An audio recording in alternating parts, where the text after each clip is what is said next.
नमस्कार। आज हम बात करेंगे आईपीसी के चैप्टर 21 के सेक्शन 499 के बारे में, यानी कि धारा 499 के बारे में।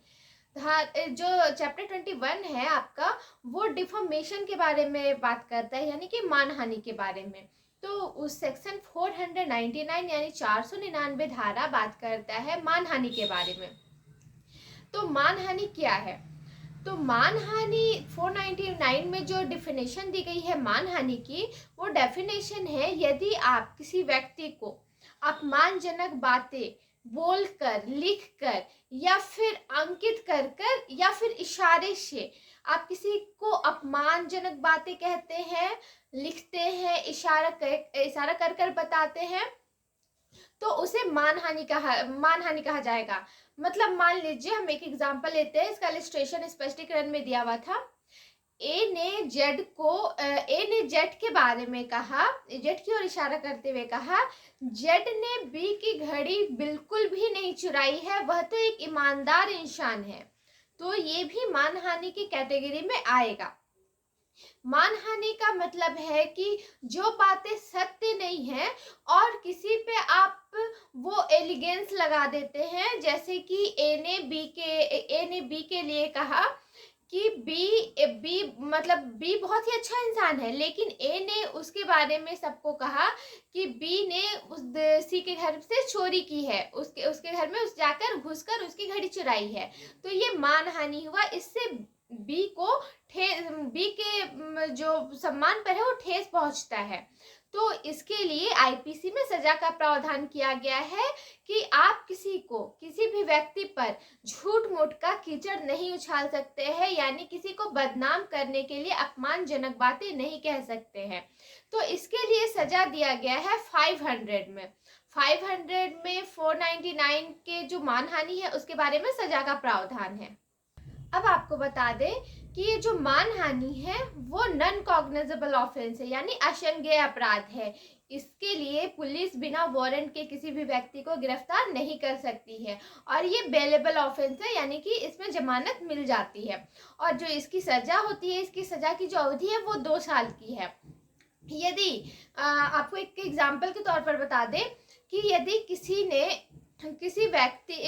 व्यक्ति का कोई कंपनी है, ठीक है, किसी ने कोई कंपनी स्टार्ट किया है, वो कंपनी जैसे कि मैगी है, मैगी में किसी ने मैगी में पूरा लिखा हुआ है कि इसमें कोई भी मांसाहारी चीज नहीं मिलाया हुआ है, ठीक है, वो मैगी मैंने एग्जांपल लिया है, इसके अलावा मेरा कोई इंटेंशन नहीं है। मैगी के पैकेट में ये लिखा हुआ है कि इसमें ये शुद्ध शाकाहारी है, ठीक है। अब किसी दूसरे थर्ड पर्सन ने क्या किया, मैगी के बारे में एक डेमो निकाला, यानी मैगी के बारे में कहा कि मैगी में सुअर की मांस मिलाई जाती है, और ये वीडियो अपलोड कर दिया। अब जिसने इस वीडियो को देखा उसने तो मैगी लिया ही नहीं, मैगी बिकना बंद हो गया। तो अब ये बातें तो झूठी है, क्योंकि वो पैकेट पे पूरी तरह लिखा हुआ है कि ये शुद्ध शाकाहारी है। अब जब मैगी वाली कंपनी को इतना नुकसान उठाना पड़ा, तो जिस व्यक्ति ने उसके अगेंस्ट ऐसी घटिया बातें कही थी, उस व्यक्ति से वो जो कंपनी है वो वित्तीय यानी कि फाइनेंस भी ले सकता है, यानी पैसे की मांग भी कर सकता है मानहानि के साथ साथ। अब ये था आपका 499 में डेफिनेशन है मानहानि के बारे में कि मानहानि किसे कहते हैं। 500 में उसकी सजा का प्रावधान है कि जो कोई व्यक्ति किसी को अपमानजनक बातें कहता है, उसके मान सम्मान को चोट पहुंचाता है, तो उसे 2 साल की सजा होगी। ये नॉन कॉग्निजेबल ऑफेंस है और बेल मिल जाता है इसमें। अब आते हैं सेक्शन 501 के बारे में। सेक्शन 501 बात करता है कि यदि आप ऐसी अपमानजनक बातें जो कि झूठ है उस व्यक्ति का आप सहायता करते हैं, उस चीज को करने में, ऐसे अपमानजनक बातें को फैलाने में आप उसकी मदद करते हैं, तो आप भी दोषी पाए जाएंगे। 501 बात करता है। 502 बात करता है, जैसे कि एक एग्जांपल लेते हैं, मैंने एक लड़की के बारे में कहा, प्लीज डोंट माइंड, मैं बस एग्जांपल ले रही हूँ। मैंने एक लड़की के बारे में कहा कि ये एक लड़की, या फिर मैं कोको कोला को ले लेती हूँ। कोको कोला जो है, मैंने कहा कि कोका कोला में बहुत ज़्यादा घटिया घटिया चीज़ें मिलाई जाती है, ये शरीर के लिए बहुत नुकसान है। ठीक है, मैंने ये बातें कही।